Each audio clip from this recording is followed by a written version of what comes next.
حضور اکرم صلی اللہ علیہ وسلم کے طائف کے سفر کا قصہ۔ نبوت مل جانے کے بعد 9 برس تک نبی کریم صلی اللہ علیہ وسلم مکہ مکرمہ میں تبلیغ فرماتے رہے اور قوم کی ہدایت اور اصلاح کی کوشش فرماتے رہے، لیکن تھوڑی سی جماعت کے سوا جو مسلمان ہو گئی تھی اور تھوڑے سے ایسے لوگوں کے علاوہ جو باوجود مسلمان نہ ہونے کے آپ کی مدد کرتے تھے۔ اکثر کفار مکہ آپ صلی اللہ علیہ وسلم کو اور آپ کے صحابہ رضی اللہ تعالی علیہم اجمعین کو ہر طرح کی تکلیفیں پہنچاتے تھے،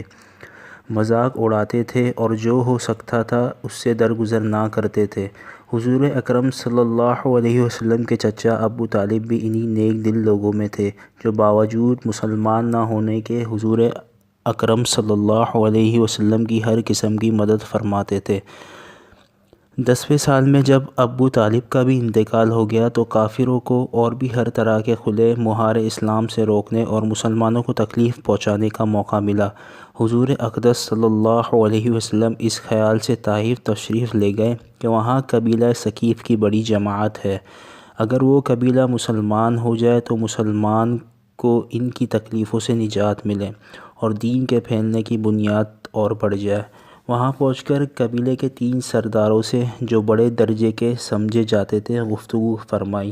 اور اللہ کے دین کی طرف بلایا اور اللہ کے رسول کی یعنی اپنی مدد کی طرف متوجہ کیا، مگر ان لوگوں نے بجائے اس کے دین کی بات کو قبول کرتے یا کم سے کم عرب کی مشہور مہمان نوازی کے لحاظ سے ایک نودار مہمان کی خاطر مدارات کرتے، صاف جواب دے دیا اور نہایت بے رخی اور بد اخلاقی سے پیش آئے۔ ان لوگوں نے یہ بھی گوارا نہ کیا کہ آپ صلی اللہ علیہ وسلم یہاں قیام فرما لیں۔ جن لوگوں کو سردار سمجھ کر بات کی تھی وہ شریف ہو گئے اور مہذب گفتگو کرے گئے۔ ان میں سے ایک شخص بولا کہ آپ ہی کو اللہ نے نبی بنا کر بھیجا ہے، دوسرا بولا کہ اللہ کو تمہارے سوا کوئی اور ملتا ہی نہیں تھا جس کو رسول بنا کر بھیجتے، تیسرے نے کہا میں تجھ سے بات کرنا نہیں چاہتا، اس لیے اگر تو واقعی نبی ہے جیسا کہ دعویٰ ہے تو تیری بات سے انکار کر دینا مصیبت سے خالی نہیں، اور اگر جھوٹ سے تو میں ایسے شخص سے بات کرنا نہیں چاہتا۔ اس کے بعد ان لوگوں سے نا امید ہو کر حضور اکرم صلی اللہ علیہ وسلم نے اور لوگوں سے بات کرنے کا ارادہ فرمایا۔ آپ صلی اللہ علیہ وسلم تو ہمت اور استقلال کے پہاڑ تھے، مگر کسی نے بھی قبول نہ کیا، بلکہ بجائے قبول کرنے کے حضور اکرم صلی اللہ علیہ وسلم سے کہا ہمارے شہر سے فوراً نکل جاؤ اور جہاں تمہاری چاہت کی جگہ ہو وہاں چلے جاؤ۔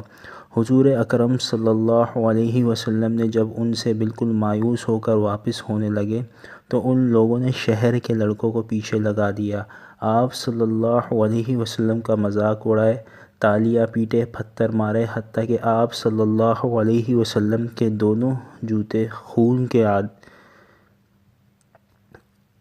کے عاری ہونے سے رنگین ہو گئے۔ حضور اقدس صلی اللہ علیہ وسلم اسی حالت میں واپس ہوئے۔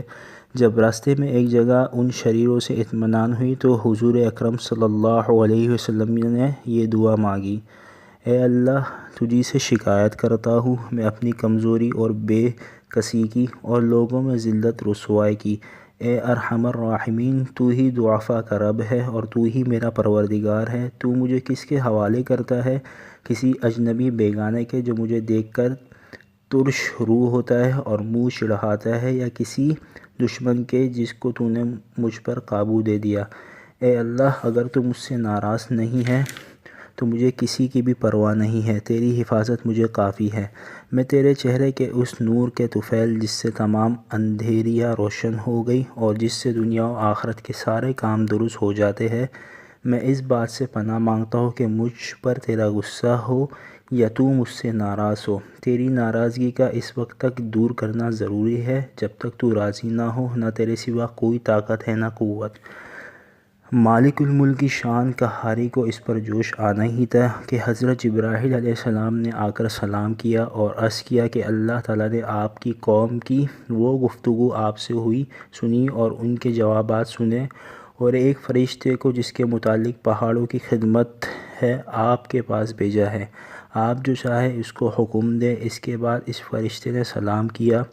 اور عرض کیا جو ارشاد ہو میں اس کی تعمیل کروں گا۔ اگر ارشاد ہو تو دونوں جانب کے پہاڑوں کو ملا دوں جس سے یہ سب درمیان میں کچل جائے، اور جو سزا آپ تجویز فرمائیں۔ حضور اکرم صلی اللہ علیہ وسلم کی رحیم و کریم ذات نے جواب دیا کہ میں اللہ تعالیٰ سے اس کی امید رکھتا ہوں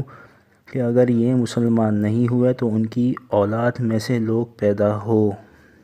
جو اللہ کی پرستش کرے اور اس کی عبادت کرے۔